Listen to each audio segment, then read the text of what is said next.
Pourquoi ont-ils créé Sauver la RDC? Pourquoi ne condamnent-ils jamais le Rwanda? Pourquoi pensent-ils que le dialogue est nécessaire?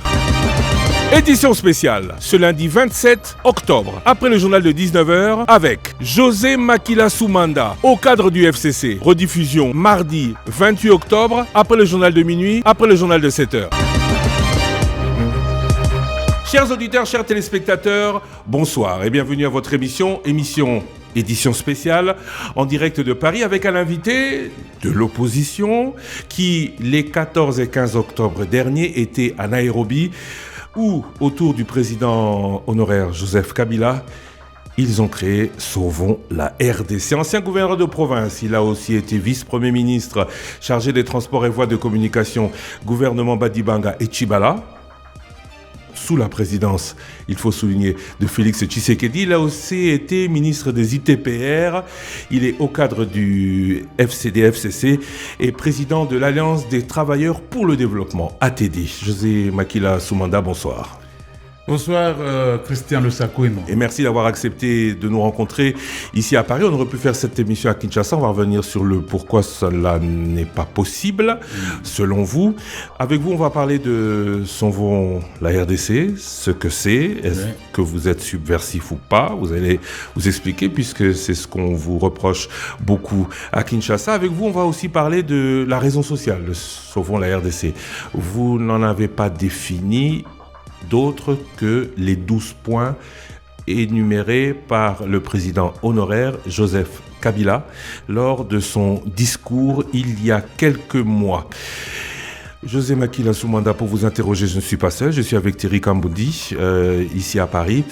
Alors, première question, parlons d'abord de vous, de votre présence ici. Pourquoi ne pas enregistrer cette émission à Kinshasa ?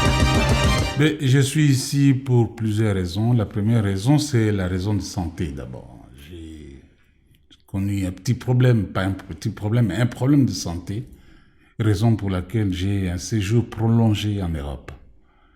Et puis la deuxième raison, c'est que je ne veux pas vivre dans une prison à ciel ouvert qui est devenue la RDC pour les acteurs politiques de l'opposition. Voilà les deux raisons principales qui me retiennent ici, sinon... Aubin Minakou, vice-président du PPRD, Ramazani Chadari, secrétaire permanent du PPRD, et beaucoup d'autres sont à Kinshasa, ils ne sont pas en prison. Mais Christian, je ne sais pas, est-ce que je peux vous donner de l'argent maintenant, vous envoyer à Aubin Minakou pour qu'il prenne un billet et sortir de Kinshasa? Ça sera possible? Ou Ramazani? Je vous dis non, parce qu'ils sont empêchés de sortir. Voilà, c'est tout simplement ça. Tout de suite, là, si vous êtes d'accord, je mets le billet à votre disposition, vous envoyez à Aubin Minakou. Voilà. Monsieur José Makila, bonsoir. Martin Fayoulou, qui fait partie des politiciens les plus virulents, vis-à-vis, en tout cas, qui en a fait partie depuis 2019 jusqu'à aujourd'hui, est à Kinshasa. Il vit bien, il continue de faire des critiques à l'interne. Délice Sanga est à Kinshasa. Il y en a beaucoup comme ça qui sont à Kinshasa, qui ne sont pas aussi inquiétés que cela. Mais est-ce que vous savez que vous parlez de Délice Sanga? Vous savez ce qui s'est passé dans les installations de Délice Sanga dans son bureau? Je n'ai pas à revenir là-dessus, mais au moins vous le savez. Martin Fayoulou, vous savez ce que ces militants subissent à Kinshasa? Et vous le savez. Les militants de l'UDPS ont subi pire sous Joseph Kabila. Beaucoup ont été brûlés au siège de l'UDPS. On parle de la RDC que vous considérez comme une prison à ciel ouvert. Je vous ai cité 2 ou 3 opposants qui vivent au pays, qui s'opposent au régime au pays, mais qui ne sont pas plus inquiétés que cela. Oui, Thierry, vous savez, c'est relatif. Quand vous dites il y a des opposants qui sont à Kinshasa et d'après vous, ce n'est pas une prison à ciel ouvert. Est-ce que vous pouvez me dire pourquoi Emmanuel Chadari et Aubin Minakou étaient appelés à la cour d'ordre militaire? Vous pouvez me dire pourquoi? Dites-moi qui est cet opposant-là qui peut aujourd'hui parler comme nous on parlait à l'époque de Kabila et qui ne sera pas inquiété ni par la sécurité, ni par ce qu'on appelle aujourd'hui les forces de progrès. Je vous ai cité Martin Fayoulou. Il a été plus virulent que vous vis-à-vis de Félix Tshisekedi pendant toutes ces années depuis 2019. Mais ça n'a pas empêché qu'ils se rencontrent. Oui, mais ça n'a pas non plus empêché qu'il reste campé sur ses positions d'antan. Je vous dis que ça n'a pas empêché pour que M. Félix Tshisekedi puisse recevoir officiellement Martin Fayoulou. Mais ce n'est pas une raison, ce n'est pas le fait qu'on évoque ici. Oui. Martin Fayoulou, depuis 2019, vous le savez, vous êtes acteur politique. Il a critiqué, il a traité d'illégitime, d'illégal le régime de Félix Tshisekedi. Jusqu'au moment où je vous parle, il est à Kinshasa et lui et les membres ou les cadres de son parti communiquent au quotidien à travers les médias. Parce que vous ne citez que des proches de Joseph Kabila qui ont eu des problèmes avec la justice dont je ne maîtrise pas les paramètres, mais il y a beaucoup d'opposants qui vivent au pays et qui ne sont pas inquiétés. Mais qu'est-ce que vous allez me dire à propos de Kabundu à Kabundu? Était-il en vacances? Qu'est-ce que vous allez me dire de journaliste, comment il s'appelle encore? Il était le président... Oui, Jacques Ndala. Vous allez me dire quoi? Voilà, les exemples sont là. Ne parlons pas seulement de Martin Fayoulou. Martin Fayoulou, c'est parce que le pouvoir a peur de lui faire du mal.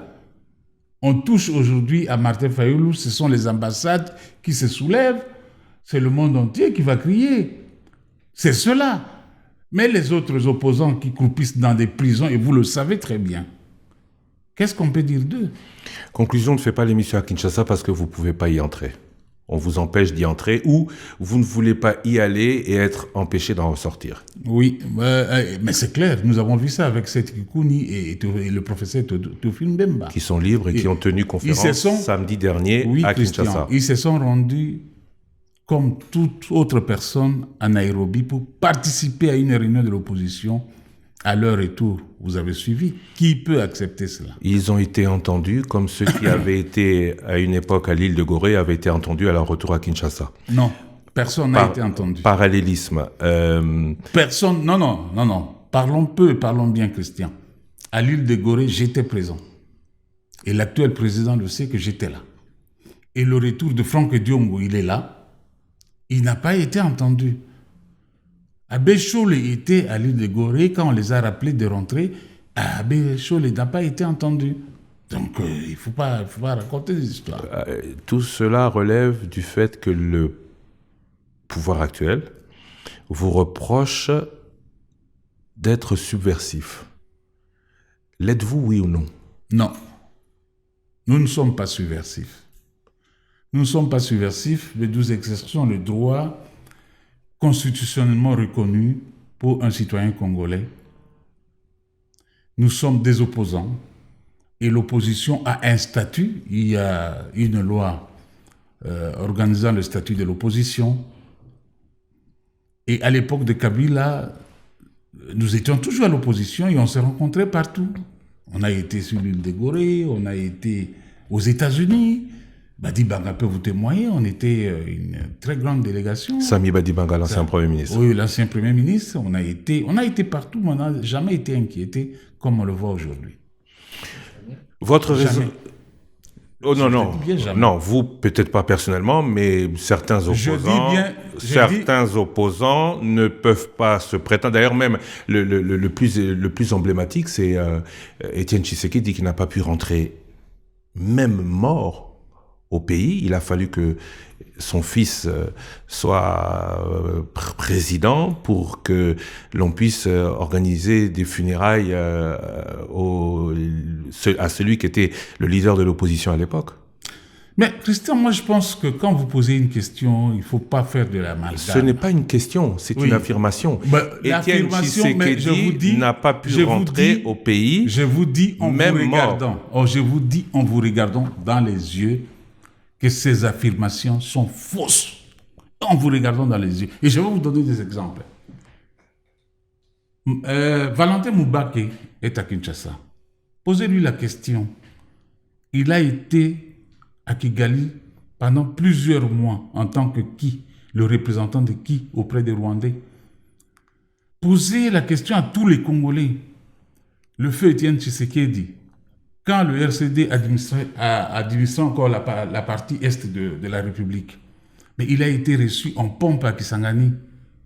Et après Kisangani, il est rentré à Kinshasa. Vous allez... Était-il... Non, et s'il vous plaît, que je termine. Voilà. Donc, moi, je pense qu'on ne peut pas comparer l'incomparable. Et moi, je vous dis, toutes les réunions que nous avons tenues, toutes les réunions, je dis bien, j'insiste là-dessus, à l'extérieur en tant qu'opposants, nous étions rentrés sans être inquiétés. Vous avez parlé d'Étienne Tshisekedi et de sa proximité ou de son alliance ASD à l'époque avec Katebe Katodo, c'est un rappel de l'histoire, avec ceux qui étaient à l'époque les rebelles du RCD. Est-ce qu'on peut comparer une éventuelle alliance ou une éventuelle présence d'Étienne Tshisekedi, hier opposant, à Goma, à Kigali ou à Kisangani, avec celle de Joseph Kabila, ancien président de la République, à Goma, à Bukavu ou au Rwanda sur la même époque, sachant que lui a été président, lui a été protégé, lui a été le principal moteur de la défense de la nation contre le même Rwanda? Est-ce qu'on peut comparer ces deux faits, Étienne Tshisekedi, certes leader charismatique de l'opposition, avec Joseph Kabila, président de la République honoraire? Non, on ne peut pas les comparer, ça c'est clair, parce que les objectifs ne sont pas les mêmes. Étienne Tshisekedi était parti voir les rebelles pour les appuyer. C'est la différence. Et Étienne Tshisekedi, le père, a appuyé l'AFDEL jusqu'à ce que l'AFDEL est arrivé à Kinshasa. Il a continué à appuyer le RCD Goma. Et tout le monde l'a vu au dialogue intercongolais à Sand City. C'est ça la différence. Par contre, Joseph Kabila, nationaliste qu'il est, il est allé s'enquérir de la situation à Goma. À Goma, zone contrôlée par la rébellion qu'il a combattue. Il a été sécurisé par des gens qu'il a combattus hier. Et vous le justifiez en tant qu'acteur politique, José Makila? Chéri Kamboudi, je vous regarde droit dans les yeux. Et je vous dis que je ne justifie pas. Je dis ce que Joseph Kabila est allé faire à Goma. Mais vous êtes en train de le justifier. Je ne justifie pas. Je vous relate les faits. La question de Christian Lusakoueno est-ce normal qu'un ancien chef d'État qui a combattu le Rwanda, agresseur de la RDC, qui a combattu ce même M23, se retrouve dans les zones que le M23 contrôle, sécurisées par la même rébellion? Est-ce normal? Mais je vous rappelle à l'ordre, si bien que je sois invité. Ce n'est pas la question de Christian Lusakoueno. Si, parce que vous avez parlé d'Étienne Tshisekedi, lui vous a parlé de Joseph Kabila. Laissez-moi le temps Kabila. de vous dire. Christian Lusakoueno m'a posé la question, je lui réponds. Ça, si c'est une sous-question, je vais vous répondre également. Parce qu'aujourd'hui, je ne veux fuir aucune question. Allez-y alors. Christian Lusakoueno a fait l'allusion, le parallélisme entre la visite de feu Étienne Tshisekedi et la visite de Kabila. Oui. Et je suis en train d'expliquer la différence qu'il y a. Il m'a posé la question si c'était la même chose. Je dis non. D'accord, laissez-moi j'y vais maintenant. Non, je n'ai pas encore terminé. Je n'ai pas encore terminé. Allez-y. Parce que j'ai parlé de Tshisekedi le père, mais je n'ai pas parlé de la visite de Kabila. Donc laissez-moi répondre à Christian. Je vous en prie. Si vous pensez que vous allez situer une question par rapport à la question de Christian, je suis là pour vous répondre. Voilà. Kabila est allé parler avec tout le monde. La société civile, les religieux, les prêtres, tout le monde. Kabila est allé parler avec tout le monde. Sauf les réfugiés, ceux qui souffraient, les déplacés, il ne les a pas rencontrés, ceux qui ont souffert du massacre, ce que Top Congo a d'ailleurs qualifié de carnage de Goma. Mais c'est vous qui le dites. Est-ce que vous étiez sur place? Est-ce que vous aviez une équipe qui suivait Kabila dans tout ce qu'il faisait à Goma et Bukavu? Oui. Ok. On vous a dit que Kabila n'a jamais rencontré les rescapés? Ils s'en sont même plaints. Pourquoi peut-on consulter? Ils s'en sont plaints, je suis clair. Ils s'en sont plaints. Comment peut-on ne consulter que les gagnants? On ne consulte pas ceux qui auraient perdu, notamment ceux qui ont été dans les camps de déplacés, qui ont été d'ailleurs démontés à la hâte. Les populations se sont retrouvées en déshérence pour la plupart suite à ce carnage de Goma. Oui, je vais revenir là-dessus, mais je voudrais expliquer la différence entre la visite de Kabila et la visite d'Étienne Tshisekedi, parce que c'est une question fondamentale. Ma question n'était pas celle-là, et je reviens sur la précision qu'a voulu donner Thierry Kambundi. Étienne Tshisekedi, oui, il est allé. Étienne Tshisekedi, oui, il est allé. Nous étions à l'époque, c'était après Sun City. Oui, il y est allé. Il est même venu au dialogue intercongolais avec ce qu'on appelait à l'époque ses alliés de l'ASD. Mais lui n'avait jamais été président de la République. On va dire, j'ai pas envie de dire haine, parce que les populations n'ont pas à se haïr, mais toute l'attention des Congolais a été portée sur le Rwanda du fait des Kabila père et fils.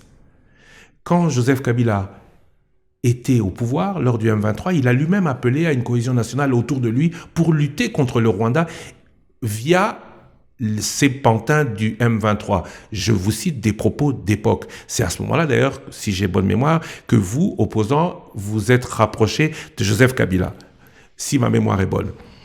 Est-ce que ce même Joseph Kabila peut aujourd'hui être comparé à l'opposant éternel qui faisait le déplacement pour, peut-être comme son père auparavant, essayer d'avoir le pouvoir du Rwanda?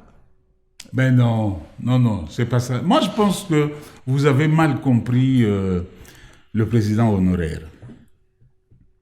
Aujourd'hui, empêcher déjà à un Congolais d'aller à Goma, comme à Bukavu, mais c'est participer à la balkanisation du pays. Pour nous, nous considérons que la province de Nord Kivu et de Sud Kivu, ce sont des territoires entièrement congolais. Et aujourd'hui, ne pas visiter ces territoires-là sous prétexte que ce sont des rebelles qui sont là, je pense que c'est une manière aussi de participer à la partition du pays. Mais c'est ce que Kabila a fait. Kabila est allé là-bas pour montrer d'abord aux yeux des gens que le Congo restera un et indivisible. Il a rencontré des gens, il a discuté. Vous savez, le complot, on ne le fait pas avec 50, 100 000 personnes. Si effectivement Kabila était parti là-bas pour appuyer le M23, pour faire ceci, dites-moi, depuis que Kabila est allé là-bas, est-ce qu'ils ont progressé? Quelles sont les grandes villes qu'ils ont... Ils ont continué à massacrer. Oui. Des rapports de l'ONU et des ONG internationales font foi. Mais Monsieur Makila, vous vous promenez avec la Constitution. Oui, je l'ai ici. Dans tous vos propos que j'ai suivis par le passé, vous vous appuyez toujours sur les lois du pays. Tout à fait. Est-ce que vous trouvez normal, je vous repose la question que j'ai posée ici. Tout à fait.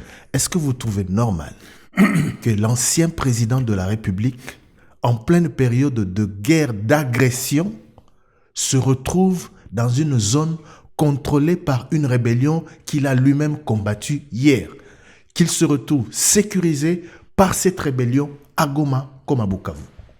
Mais vous savez, l'ancien président de la République, c'est d'abord un citoyen. C'est un citoyen congolais comme vous et moi. L'ancien président de la République, c'est seulement chez nous au Congo qu'on ne reconnaît pas la place qu'il faut à un ancien président de la République. S'il a un statut spécial, couché dans une loi, c'est pas un citoyen comme moi, s'il vous plaît. Vous le savez mieux que moi, vous avez occupé des postes de responsabilité à travers les institutions de la République. Je pose ma question clairement. Est-ce que vous trouvez normal? Je vous ai répondu oui. Que c'était normal qu'il s'y retrouve? Je vous réponds de nouveau oui en vous regardant dans les yeux, Thierry, que c'est normal que Kabila, comme ancien président de la République, puisse refuser la partition du pays. Mais qui a consacré la partition du pays? Quand vous dites que Goma et Bukavu n'est pas y aller, c'est consacrer la partition. Oui, je le dis. Le gouvernement de la République, que je sache, n'a jamais dit que ces zones-là n'appartenaient plus à la RDC. Mais nous sommes en situation de guerre. Ces zones-là sont occupées par des hommes armés, par une armée étrangère. Cela a été attesté par tous les rapports internationaux. Alors qu'un chef d'État puisse y aller, puisse vivre sur place et que ses proches fassent des déclarations pour dire que les revendications du M23 ainsi que les nôtres sont semblables. Vous ne trouvez pas cela grave? Vous ne trouvez pas que c'est une violation des textes que vous défendez? Thierry, je pense que pour qu'on se comprenne bien, quand vous parlez, je vous laisse le temps de parler et de terminer vos préoccupations ou vos questions. Mais quand vous me donnez la parole, parce qu'on ne se parle pas entre nous, il faut que les gens nous suivent. Laissez-moi aussi le temps de m'exprimer. Est-ce qu'on est d'accord? Si on se met d'accord là-dessus, on peut continuer. On est d'accord. Oui. Alors, oui, vous voulez ajouter? Vous répondez à la question? Oui, je réponds. Je reviens sur votre question. Je dis c'est tout à fait normal que Kabila, comme ancien président de la République, il a été symbole de l'unité nationale. Il a démontré, il a partagé même son pouvoir, tout simplement pour que nous puissions réunifier le pays. Ce n'est pas M. Christian Lusakouno qui me dira non aujourd'hui. Parce que quand M. Christian Lusakouno interviewait certains seigneurs de guerre, là où ils étaient, il sait qu'il était impossible à un certain moment qu'on puisse être ensemble. Il a accepté de mettre son pouvoir comme président de la République et d'avoir 4 vice-présidents, chose qui n'a jamais été faite pour que le Congo soit un et indivisible. Il a tout fait parce que nous étions les premiers à dire, parce que vous pouvez sortir toutes mes vidéos comme vous voulez, mais je ne revendiquais que le Congo. J'avais traité Kabila de tous les noms, pas parce qu'il s'appelle Kabila, mais c'était pour que nous puissions retrouver l'intégralité de 2 345 000 km².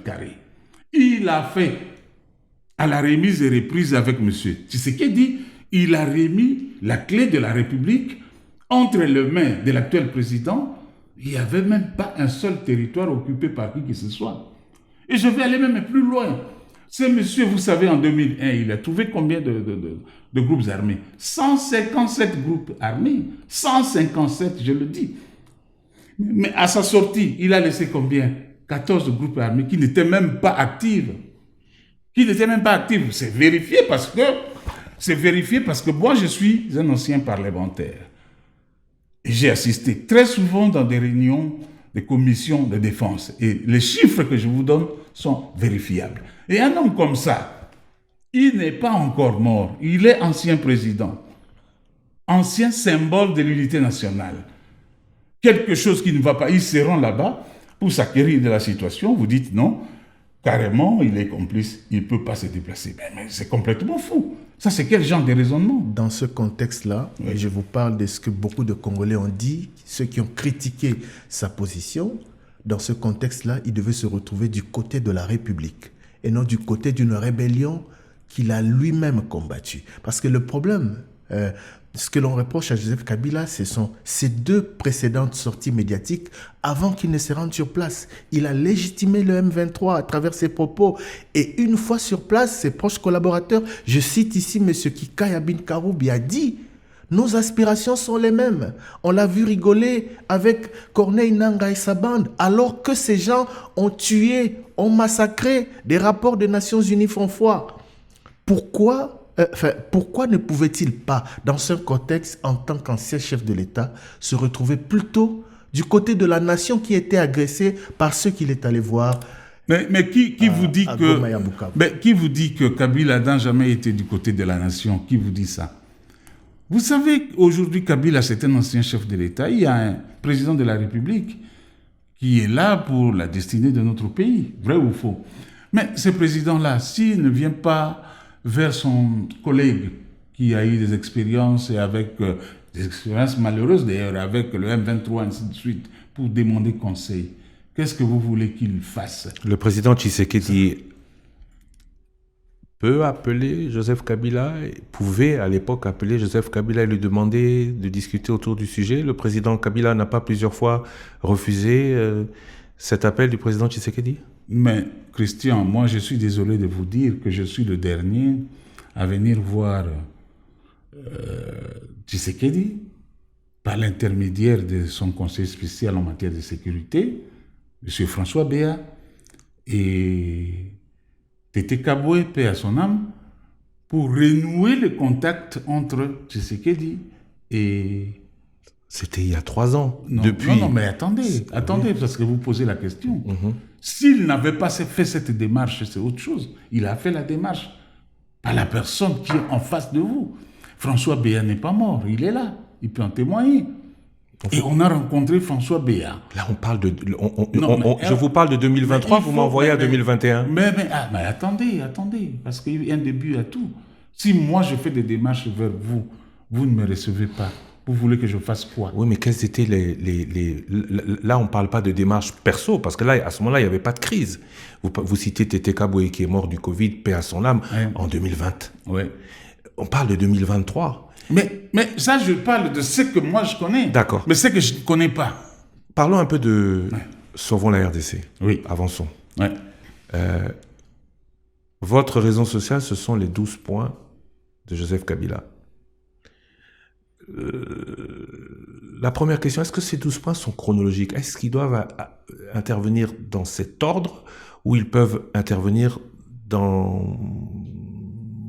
1 à 12 dans le désordre? Non, Christian, il ne faut pas aborder cette question de cette manière. C'est ma question. Oui. C'est ma question, elle a son importance. Oui, mais... Sont-ils chronologiques? Est-ce que mettre fin à la dictature intervient avant arrêter la guerre, avant rétablir l'autorité de l'État? Parce que quand on les lit, ce n'est pas des points qu'on voit, c'est un programme. Christian, je vais vous dire, D'où ma question. Si vous voulez avoir la quintessence de ce qui s'est passé pour qu'il y ait le mouvement Sauvons la RDC, laissez-moi vous expliquer. Non, je vous ai dit que le Sauvons la RDC a pris comme raison sociale les 12 points de Kabila. Donc, l'explication de Sauvons la RDC est une chose, mais parlons d'abord ce en quoi vous avez vous-même adhéré. Ces 12 points, sont-ils ou non chronologiques? Ces 12 points, non, ces 12 points sont parmi certains points, parmi d'autres points que nous avons adoptés. Ce n'est pas seulement les 12 points. Les 12 points sont parmi d'autres points qui ont été adoptés au cours de ce... Quels sont ces autres points qui n'ont pas été communiqués, puisqu'on ne parle que des 12 points de Kabila? Non. Quels sont ces autres points? Nous avons parlé de crises multiformes et on a expliqué quelles sont ces crises. C'est là la question. Il y a la crise d'abord de légitimité et de légalité. Mais tout ça, nous sommes d'accord. Tout ça est dans les 12 points. Oui, peu importe. Il y a la crise économico-financière. Dans les 12 points, c'est vrai qu'on parle de la malversation, de la mauvaise gouvernance, mais nous avons parlé que le Congo, la RDC, a aujourd'hui une dette extérieure de 16 milliards. Où sont partis cet argent? Mauvaise gouvernance. On va y arriver. Mais les 12 points, non. Ces 12 points sont votre raison sociale. Les 12 points sont énumérés pour que les gens savent. En tout cas, voici pourquoi le Congo ne marche pas. Parlons donc de ces 12 points. Oui. De quels moyens disposez-vous pour les appliquer en tant qu'opposition armée? Notamment, mettre fin à la dictature, mieux à la tyrannie non armée. Oui. En tant qu'opposition non armée, Oui. De quels moyens disposez-vous pour les appliquer en tant qu'opposition non armée? Notamment, mettre fin à la dictature, mieux à la tyrannie, et arrêter la guerre. Plus rétablir l'autorité de l'État sur toute l'étendue du territoire national. D'où le côté chronologique de ma question. De quels moyens, en tant qu'opposition armée, disposez-vous pour ce faire?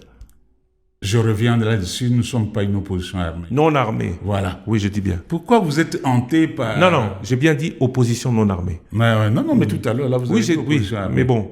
mon opposant m'a dit, écoutez, comme on dit en lingala, quand je vous reçois, je ne reçois pas un rebelle, je reçois un opposant non armé. Merci de faire parce que l'opposition armée, vous avez dit tout à l'heure que j'avais reçu à une certaine époque les seigneurs de guerre, c'était dans le cadre du processus de Sun City, pour rappel, et avant,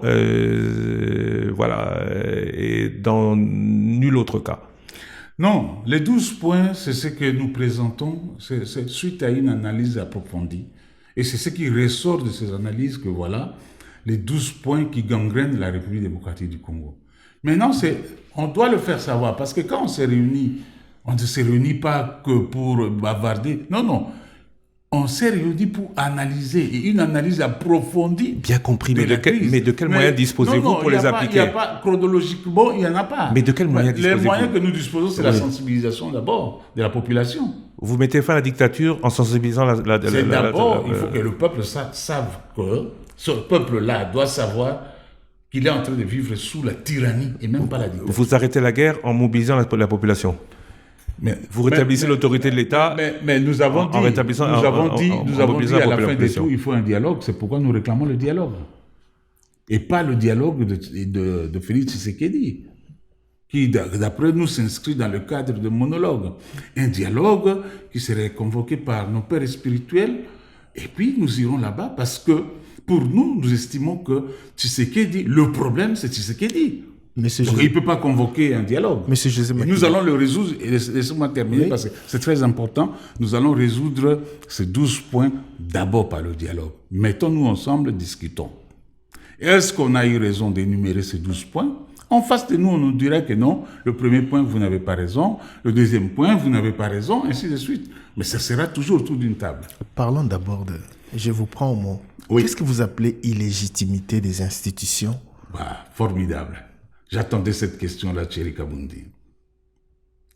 La loi, parce que vous me parlez de la Constitution, a prévu à ce que les élections se fassent une seule journée. Une seule journée, pas deux. De 6h du matin à 20h. Les élections de 2023, vous étiez à Kinshasa. Ouais. Regardez mes lèvres. Les élections se sont déroulées sur plusieurs jours. Les élections se sont déroulées sur plusieurs jours dans plusieurs circonscriptions. Oui, mais est-ce que cela a été critiqué, décrié par beaucoup. S'il vous plaît. Oui. S'il vous plaît. Oui. La CENI, qui est la Commission électorale nationale indépendante, s'est justifiée par rapport à cela et a évoqué même des exemples des précédents processus où, pour X ou Y raison, les élections n'ont pas eu lieu en un seul jour. Je ne défends pas la CENI ici, qui s'est largement justifiée, qui a été critiquée à suffisance quant à ce, mais est-ce la seule raison pour laquelle il faut traiter ces institutions-là, mises en place, comme on le sait, d'illégitimes?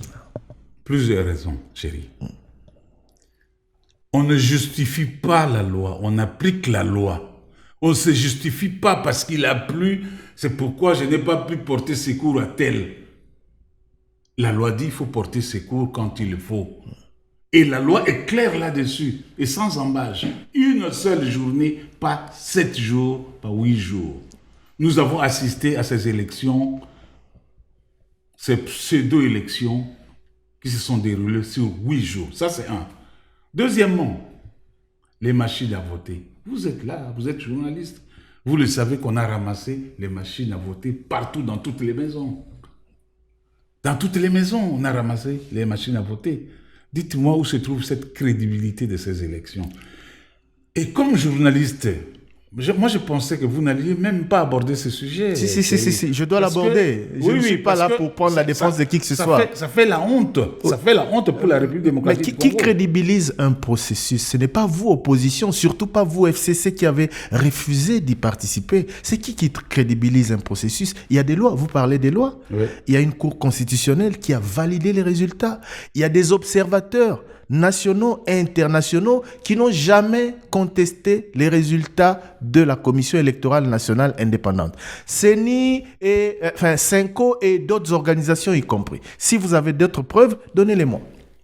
Merci beaucoup, chérie. Quand vous parlez de la justice, lisez dans le 12 points dont tout à l'heure M. Christian Lusako nous parlait, l'instrumentalisation de la justice. C'est ça, vous appelez la justice? Vous en êtes fier, Thierry Kabundi? Monsieur Makila, ça ne date pas d'aujourd'hui. Oui, mais peu importe. Vous étiez avec le MLC en 2006. Vous avez contesté les résultats de la même CENI. En 2011, l'opposition a contesté la réélection de Joseph Kabila.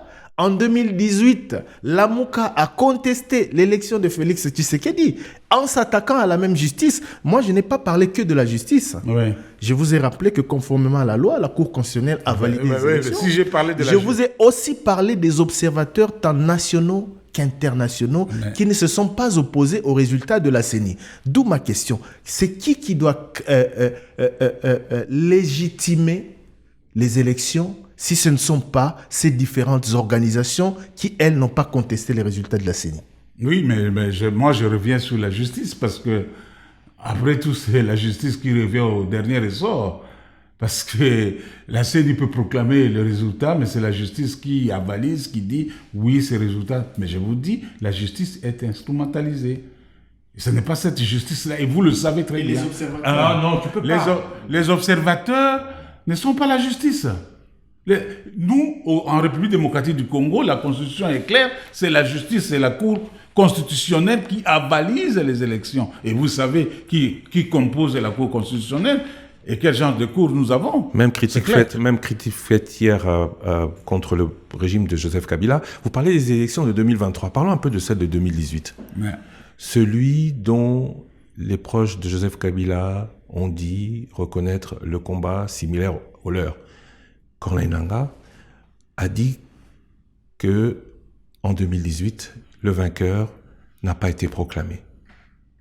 Est-ce que les élections de 2018, à qui vous donnez du crédit, sont plus crédibles ou moins crédibles que celles de 2023, sachant que les élections de 2018, les résultats n'ont, à ce jour, pas été publiés? Vous étiez élu au Sud-Obangi. Ouais. Vous n'avez vous-même, député élu du Sud-Obangi, pas pu entrer en possession des résultats de votre propre élection. Est-ce qu'on peut dire que ces élections de 2023 sont moins crédibles que celles de 2018? Mais je ne sais pas, comment vous pouvez comparer l'incomparable, Christian? Ça, c'est de l'incomparable. Les élections de 2018 s'étaient déroulées pas de la même manière que les élections de 2023. Vous n'allez pas me dire qu'on a disqualifié certains candidats députés nationaux avant même que les résultats ne sortent en 2018. Oui, mais de 2018, on n'a pas eu de résultats non plus. Laissez-moi continuer. Et la personne attitrée à nous dire ce qui s'était passé réellement, c'est Corneille Nangaa. Et il s'est exprimé longuement là-dessus. Donc, je pense que... Comme Denis Kadima en 2023, oui. Et non pas Tshisekedi, Félix, que vous jugez comme responsable de l'illégitimité actuelle. Je continue. Corneille Nangaa s'est exprimé là-dessus très longuement, et le peuple congolais le sait, ce qui s'était passé en 2018. Qu'est-ce qui s'est passé? Profitons-en, on ne peut pas passer comme ça. Ouais. Le président Joseph Kabila a avalisé une violation de la Constitution en proclamant celui qui n'avait pas gagné. Ce n'est pas le président Kabila qui avait proclamé, c'est la CEDI qui avait proclamé. Je repose cette question, oui. L'illégitimité actuelle que vous condamnez, c'est l'illégitimité de Denis Kadima, de Félix Tshisekedi? L'illégitimité que je condamne... Actuelle, c'est de Félix Tshisekedi ou de Denis Kadima? Mais comment Denis Kadima peut être illégitime? Je parle de Félix Tshisekedi. Hier, l'illégitimité de Corneille Nangaa, qui reconnaît aujourd'hui que ce n'était pas le gagnant proclamé qui avait gagné, ce n'était pas l'illégitimité de Joseph Kabila? Mais écoutez, on ne va pas tourner autour du pot. Ah si, il faut. Non. On ne tourne pas autour du pot, on appelle un chat un chat. Allons droit au but, on ne va pas tourner. Moi, ce n'est pas mon style de tourner autour du pot. Vous savez très bien que même les Français... Drian, comment il s'appelle? Jean-Luc Le Drian. Oui, il avait dit, les élections à l'africaine... Hein? Il y avait eu... Alors pourquoi vous en choquez? J'ai bien compris. Alors pourquoi vous en choquez aujourd'hui, puisque vous savez tous, en 2006 vous étiez MLC, vous étiez Jean-Pierre Bemba, vous l'avez condamné.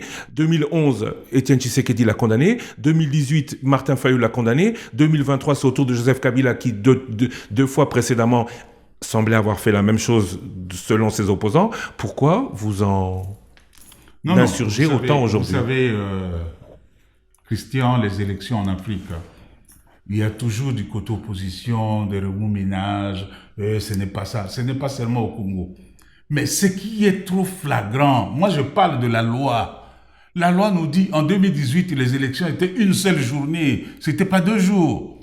Mais ici, nous parlons de la violation flagrante de la loi électorale. On est allé avec les élections sur 8 jours. Qui peut accepter? Ça, c'était tellement trop flagrant, Christian. Pourquoi vous pouvez accepter une chose pareille? Pourquoi vous acceptez? Deuxièmement, on a ramassé les machines à voter partout dans toutes les maisons. Et c'est ça que vous cautionnez, vous me posez des questions là-dessus. Cette loi dit aussi que les résultats des élections doivent être proclamés et publiés bureau de vote par bureau de vote. Oui. Ça n'a jamais été le cas depuis 2006, ça a été le cas en 2023. Christian Lusaka nous vous a posé la question de savoir si vous savez avec quel nombre de voix vous avez été élu. Oh, je sais. En 2018. Oui, je sais. C'est combien? Je sais, j'avais 29 000 voix. Vous les tenez d'où? De bureau de vote. J'avais des témoins partout.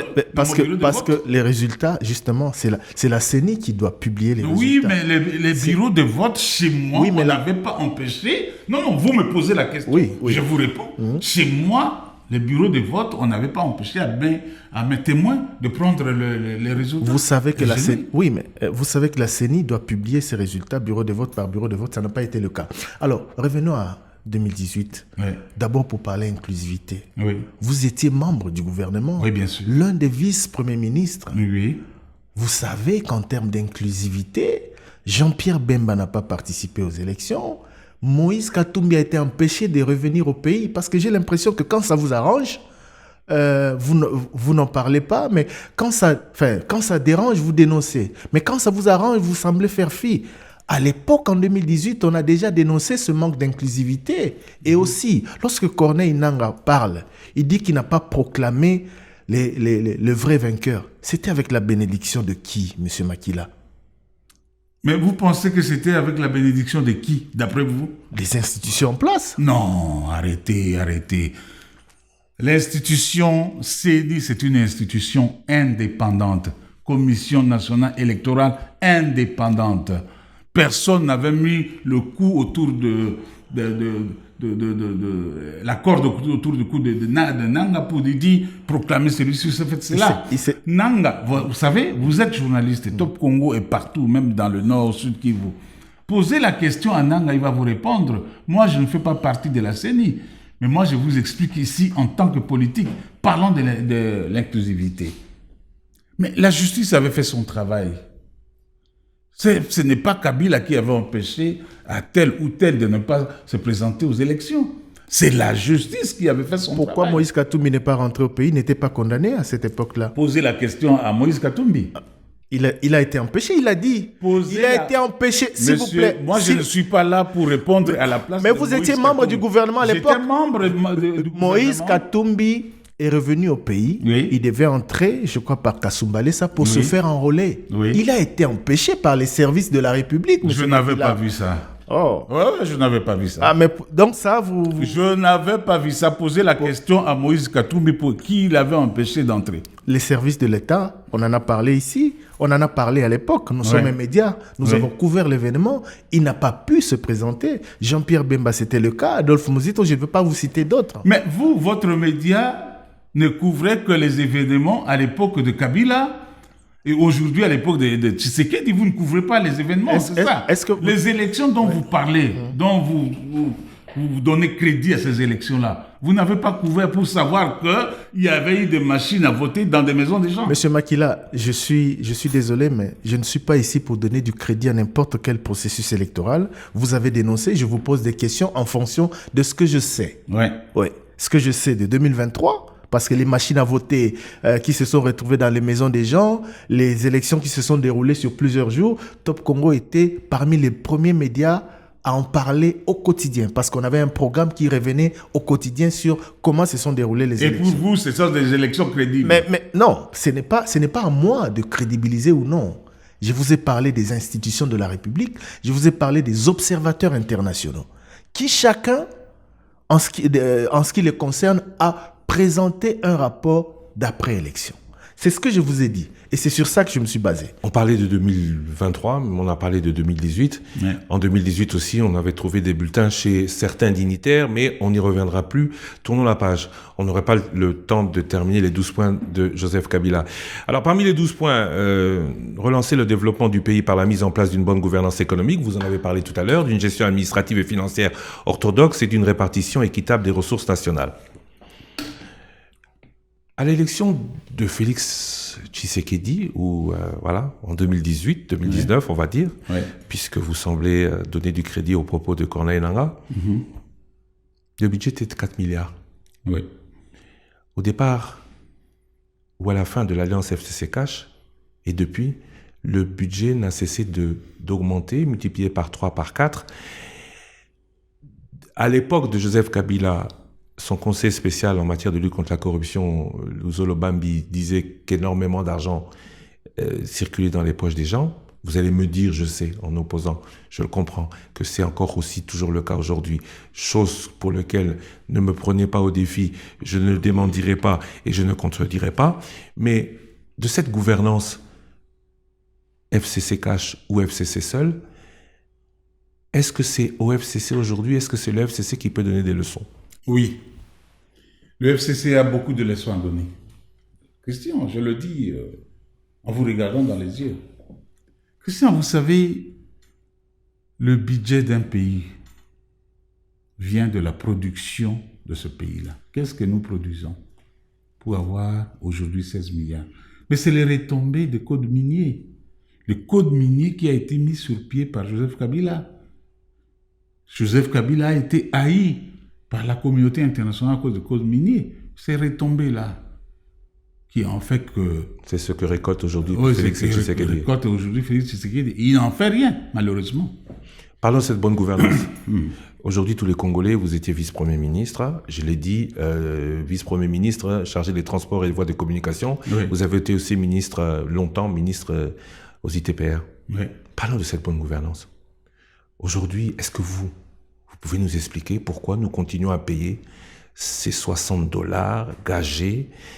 Pourquoi aujourd'hui, alors que vous aviez, rappelez-vous de l'image, vous, ancien opposant, fait une salutation au président Joseph Kabila, qui restait dans les mémoires, à l'inauguration d'un aéroport dont la première pierre a été la seule pierre posée. Vous pouvez nous parler de toutes ces...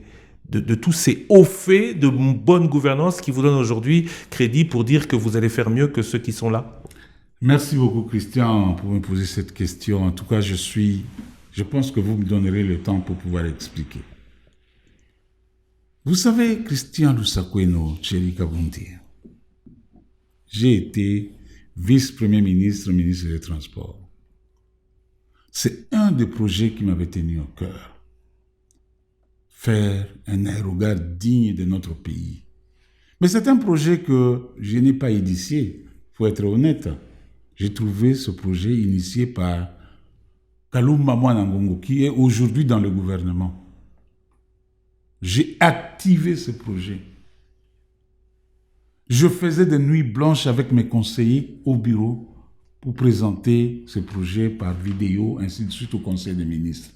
Je suis revenu 4 fois au Conseil des ministres pour avaliser ce projet. Au fait, le coût total du projet, c'était $354 millions.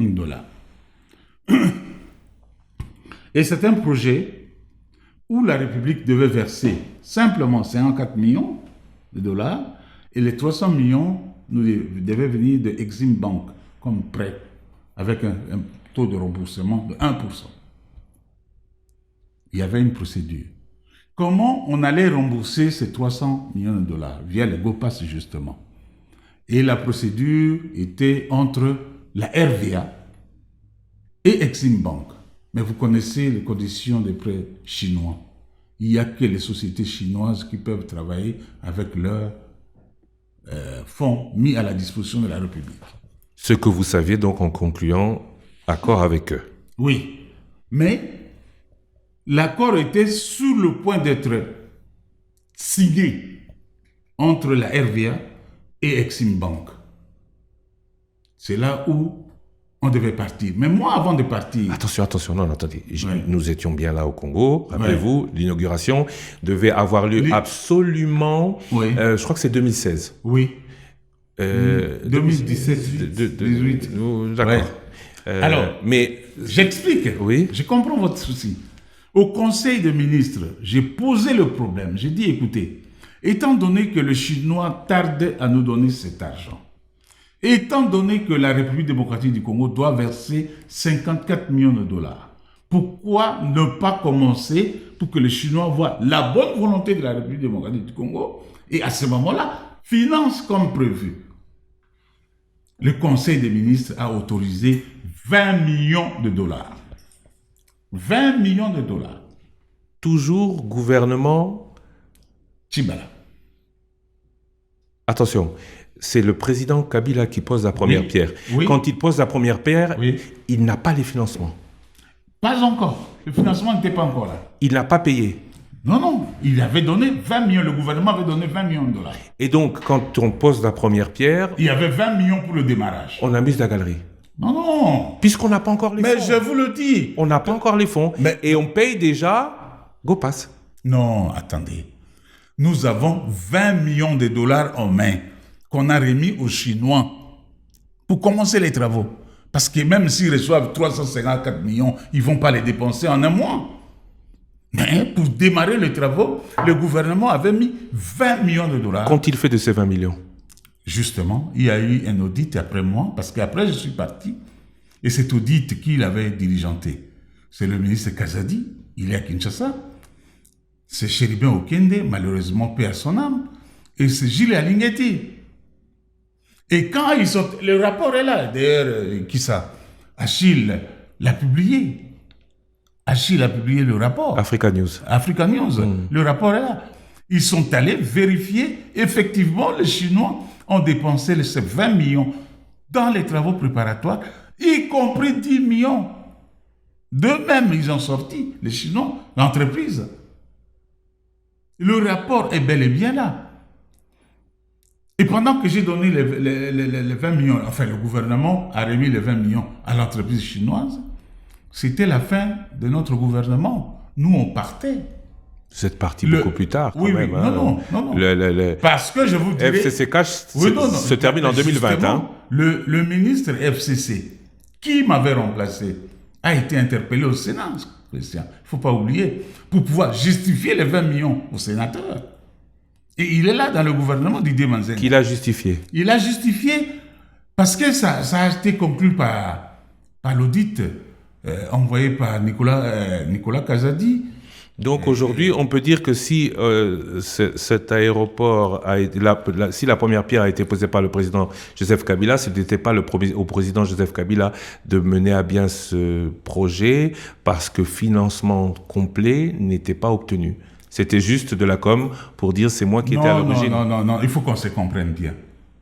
Je vous dis que la RVA et Exim Bank étaient sous le point de signer l'accord. Mais que vous avez posé une première pierre avant conclusion. Non. Quelle conclusion? Parce que nous pensons que si le gouvernement sort les 20 millions, le gouvernement est capable aussi de sortir les 300 millions à la fin. Hein? Vous pensez que le gouvernement peut sortir 20 millions comme ça, et si l'accord n'est pas conclu, le gouvernement va laisser les 20 millions dans l'eau? Non. Vous pensez que la République démocratique du Congo, avec tout ce qui tombait comme les retombées de codes miniers, on ne pouvait pas, avec 350 millions, avoir cet argent pour pouvoir construire notre aérogare? Les retombées du code minier sont arrivées après 2021. Oui, mais peu importe, parce que l'aérogare... Là, on est en 2018. Oui, l'aérogare n'allait pas être construit en une année. C'était 2 ans. C'était 36 mois. Oui, mais on avait déjà bien entamé, 6 mois. Oui, mais il y avait déjà des travaux préparatoires. 2 ans et demi. Oui, il y avait déjà des travaux. Il y avait l'espace de vie, les terrassements, tout ça. Il y en avait déjà. Moi-même, comme ministre sortant, j'étais parti faire la visite sur le chantier et c'était passé sur la RTNC. Mais qu'est-ce que les Quinois doivent comprendre ou les Congolais doivent comprendre? José Makila avec Joseph Kabila n'avait jamais eu ce prêt des Chinois dont on parle. Oui, José Makila a détourné 500 millions de dollars sur l'aérogare de Ndjili. C'est faux et archi-faux. À quoi sert tout l'argent qu'on paye tous les jours? L'argent, mais c'est pour la réhabilitation des aéroports. Vous savez, cet argent-là, Mais cet argent, c'est quoi? Expliquez-nous. La Première ministre, récemment, en a parlé. Ça a de nouveau défrayé la chronique. Mais cet argent sert à qui? Sert à quoi? On paye quoi, nous? Les gens doivent comprendre que c'est une redevance.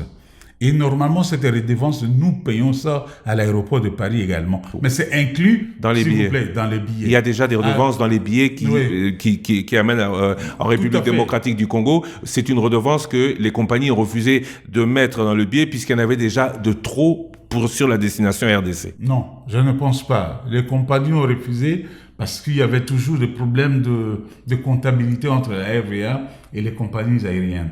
C'est pourquoi ils avaient refusé. Sinon, ce sont des redevances qui devaient être inclus dans nos billets. Mais à quoi sert cette redevance?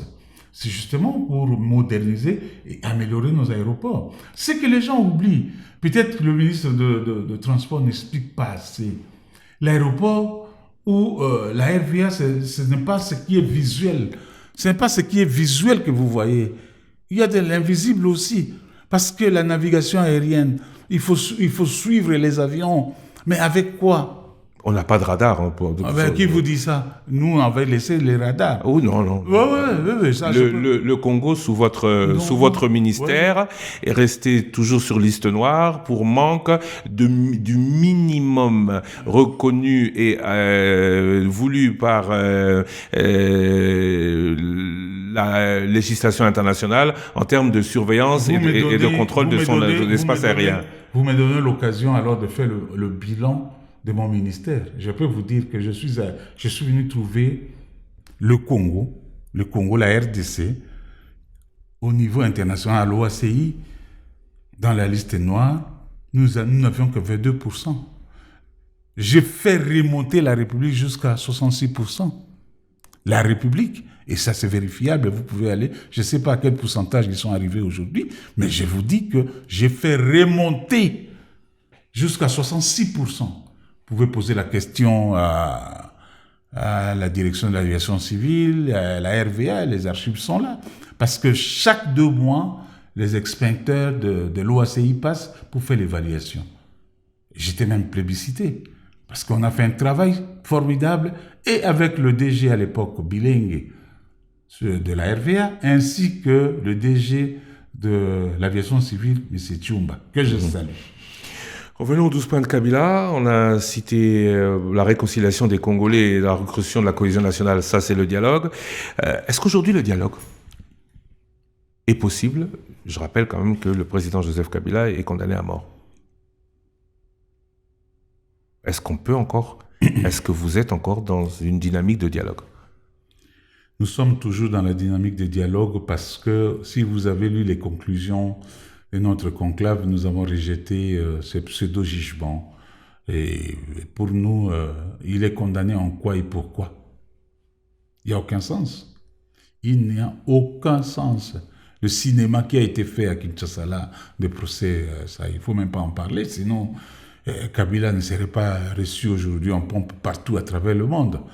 Donc, c'est un cinéma et c'est même la honte pour la République. Donc, il ne faut même pas en parler. Pour nous, c'est le dialogue parce qu'on voit d'abord l'existence du Congo. Le dialogue avec autour de la table Félix et Antoine Tshisekedi? Bien sûr que oui, parce que qu'il soit président ou pas, c'est un Congolais. Mais il est président aujourd'hui.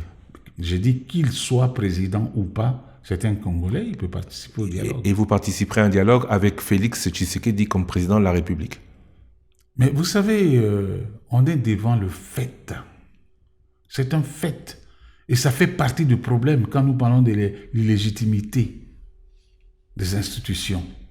L'illégalité des institutions. Qui est le problème? C'est d'abord Félix Tshisekedi. C'est lui le problème. Et non pas Denis Kadima.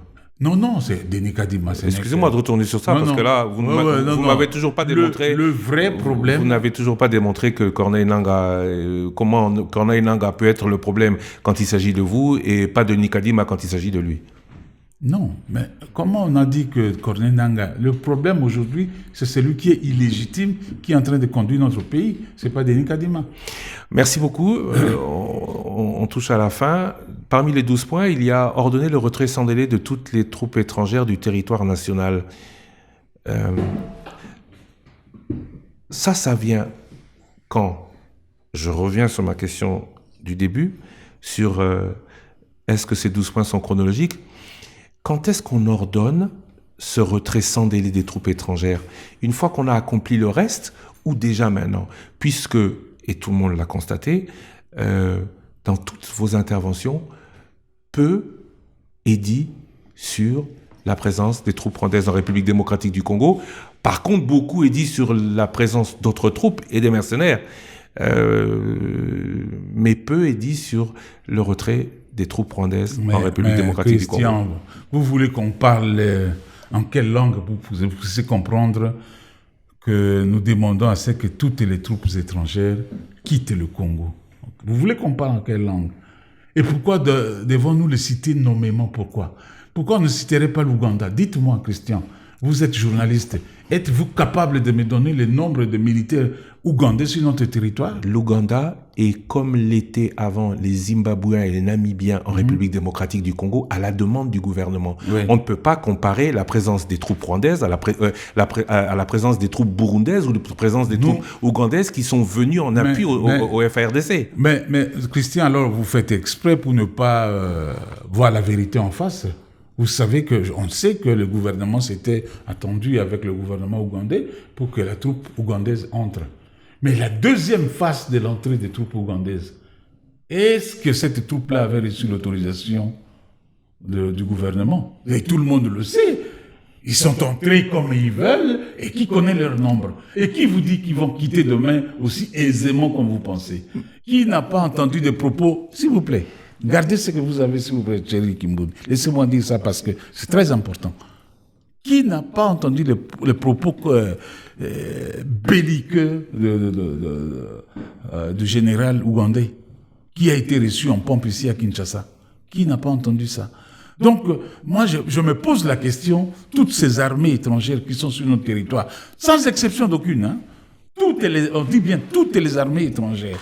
Moi, je ne suis pas figé sur un pays, que ce soit le Burundi, le Rwanda, l'Ouganda. Tous doivent quitter la République démocratique du Congo. Tous. Monsieur José Makila, appelons un chat un chat. Oui. Vous avez l'habitude d'être direct. Ah, tout à fait. Quel est le pays qui agresse la RDC aujourd'hui? Le pays qui agresse... Mais si nous sommes agressés, c'est une très bonne question. Pourquoi nous ne déclarons pas la guerre vis-à-vis de ce pays? Quel est le pays qui agresse la RDC?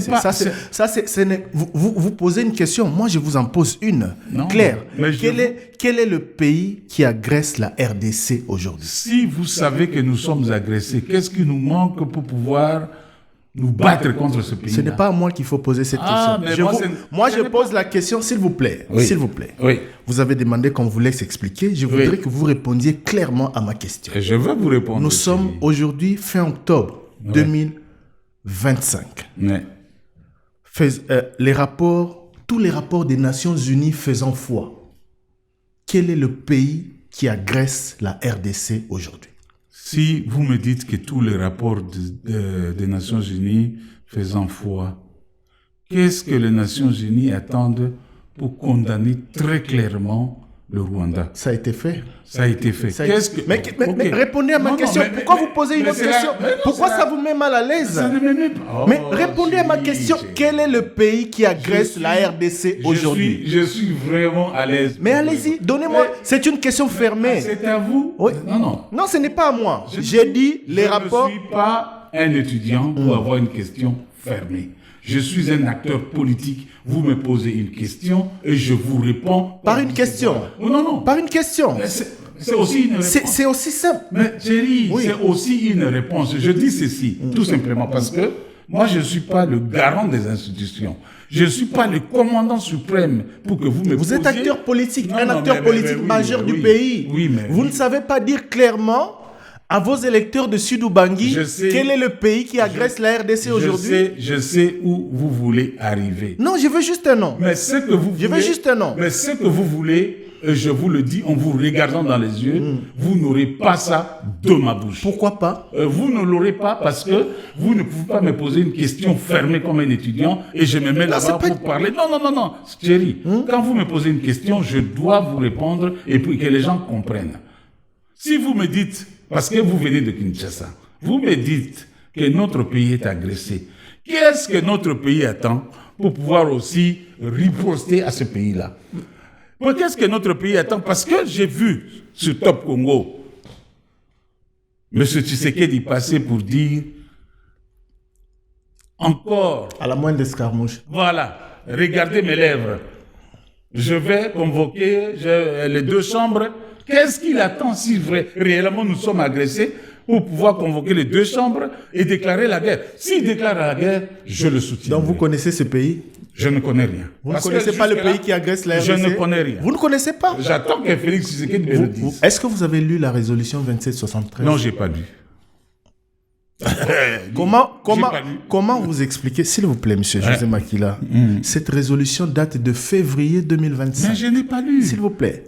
Je vous rappelle alors, en tant que journaliste, parce que je suis sûr. Donnez-moi la quintessence de la résolution. Je suis surpris qu'un acteur politique majeur de mon pays, membre du bureau politique du Front commun pour le Congo et aujourd'hui membre du mouvement Sauvons la RDC, ne soit pas au courant, alors que à Nairobi, alors que dans plusieurs communiqués de son regroupement politique, analyse a été faite sur la situation dans l'Est de la RDC, ne soit pas au courant de l'existence de la résolution 2773 qui demande ou qui exige aux troupes rwandaises de sortir de la République démocratique du Congo.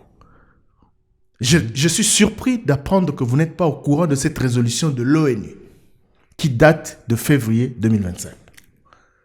Vous savez, chérie, moi, je suis très content que vous puissiez me parler de la résolution. Vous savez combien de résolutions nous avons eues sur la République démocratique du Congo? Il y en a eu beaucoup. Il y en a eu beaucoup. Oui.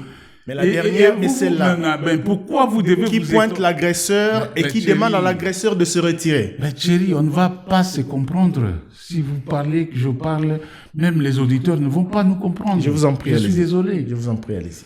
Vous pouvez me citer les tonnes de résolutions que nous avons eues sur la République démocratique du Congo?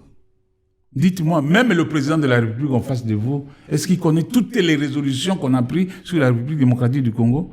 Pour que ça vous étonne que je ne sois pas au courant de la dernière résolution? Ah non, chérie. Donc, je vais terminer par là. Moi, je vais vous dire ceci. On reconnaît l'agresseur de la République démocratique du Congo, parce que la Constitution, elle est là, par la déclaration de la guerre proposée par le président à l'Assemblée nationale et au Sénat, les deux chambres réunies et disent, voilà, tel nous agresse, nous vous autorisons à mettre notre armée en face de ce pays et combattre. Vous me verrez, venez dire bravo, M. Tshisekedi. Donc, tant que le gouvernement ne reconnaîtra pas, ne déclarera pas la guerre au Rwanda, vous, FCC, ne reconnaîtrez pas ce que les Nations Unies ont déclaré, couché dans une résolution, que c'est le Rwanda qui agresse la RDC, que c'est le Rwanda qui doit sortir ses troupes du pays. C'est pour ça que c'est une certaine si opinion. Le Rwanda, dans la même ordre d'idée, si c'est ça cette résolution, pourquoi on doit conditionner en disant il faut que la RDC fasse tout pour que les FDLR quittent la République? Pourquoi on doit conditionner cela? Monsieur José Makila, malheureusement, le temps nous fait défaut. Non, le temps ne nous fait pas défaut. Moi, je suis disponible. Oui, bon, enfin. La radio, c'est le temps, malheureusement. Oui. Je retiens que vous n'arrivez pas à citer le nom de l'agresseur de la RDC. Je retiens que vous n'êtes pas au courant de la résolution 2773 de l'ONU adoptée. Non, ce qu'il faut retenir, c'est oui, s'il vous plaît. S'il vous plaît. Je vais aller droit au but. Oui. C'est la raison pour laquelle une partie de l'opinion a du mal à croire que votre leader, Joseph Kabila, est la solution. Parce que déjà, le problème, le mal, vous ne l'identifiez pas. Lorsque, à Nairobi, vous dites que toutes les troupes quittent le territoire congolais, on met dans le même sac le Rwanda qui agresse et tout le monde. Et dans vos résolutions de Nairobi, vous n'arrivez pas à condamner l'agression. La constitution que vous avez ramenée ici dit clairement qu'on ne peut pas prendre les armes contre la République. Oui, ce que Corneille Nangaa a fait aujourd'hui avec toute sa bande, vous les qualifierez de quoi? Non, mais vous posez combien de questions là? Je vais vous dire très clairement. Deux questions. Oui. Vous n'arrivez pas à condamner le Rwanda. Oui. La preuve est là. Oui. Et de deux, ce que fait Corneille Nangaa à l'est de la RDC, vous, FCC, vous, José Makila, vous les qualifiez de quoi? Bon, je vais vous dire très clairement, Christian. Donnez-moi le temps de vous expliquer c'est quoi. Il nous reste malheureusement plus que 2 minutes. D'accord, dans les 2 minutes, je veux dire brièvement. Vous savez que la plupart des officiers aujourd'hui au sein du M23 ont été condamnés par Kabila. Certains ont fait 7 ans, 8 ans, mais libérés par qui? Par Félix Tshisekedi. C'est Félix Tshisekedi qui a libéré les officiers là qui font la guerre aujourd'hui contre la République. Alors vous allez dire que la personne qui est incapable de convoquer les deux chambres et de déclarer la guerre contre le Rwanda. Et il a dit sur votre plateau, c'est pas moi. À partir du moment où il ne convoque pas les deux chambres, pourquoi vous voulez que moi je me mette à sa place pour commencer à condamner aveuglément pendant que je n'ai pas... Est-ce que j'ai les instruments de l'État pour savoir qui nous agresse? Vous ne pouvez pas répondre sur la question du Rwanda, mais à la question 2, comment jugez-vous ce que Corneille Nangaa a fait aujourd'hui? Vous savez, Christian, c'est facile de jeter l'opprobre sur l'autre. Je voudrais vraiment que vous posiez cette question à M. Félix Tshisekedi.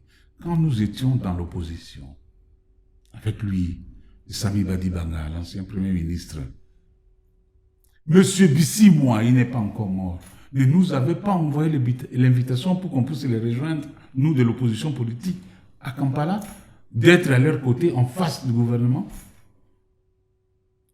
Nous étions invités par M. Bissimwa qui n'est pas encore mort. Il faut que les Congolais le savent. Il faut que les Congolais... Nous avons un dénominateur commun qui s'appelle l'opposition.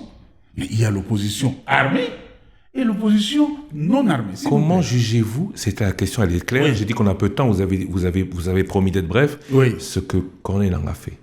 Mais moi je pense qu'ils se sont retrouvés maintenant à Washington et à Doha sans nous. Vous voulez donc pas répondre? Ils se parlent entre eux. Vous voulez ni répondre ni à la première question ni à la deuxième. Bien qu'il n'y ait eu beaucoup de guerres et des conflits armés majeurs, je suis en train de lire un texte. Mais je vais vous dire une chose. Non, s'il vous plaît. Bien qu'il n'y ait eu... S'il vous plaît, Christian, vous allez continuer. Quoi qu'il arrive, moi je suis contre le bain de sang. Je suis contre les gens qui veulent prendre le pouvoir par le sang des Congolais pour pouvoir régner. Je ne le cautionne pas. Je suis contre cela. Et parce que j'estime, en tant que chrétien, que tout est éphémère, tout pouvoir est éphémère. On ne peut pas sacrifier la vie des gens pour accéder au pouvoir. Ça, je n'accepte pas. Donc vous condamnez Corneille Nangaa? Je ne condamne pas Corneille Nangaa. Moi, je n'ai aucune preuve contre Corneille Nangaa.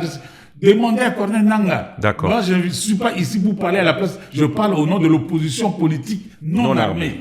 Voilà. Bien qu'il y ait eu des guerres et des conflits armés majeurs indiquant les deux nations, notamment la première et la deuxième guerre du Congo, et plus récemment les tensions et affrontements liés au soutien du Rwanda au groupe armé M23, il n'existe dans le passé, depuis leur indépendance, aucune déclaration de guerre officielle au sens juridique et formel entre la RDC et le Rwanda.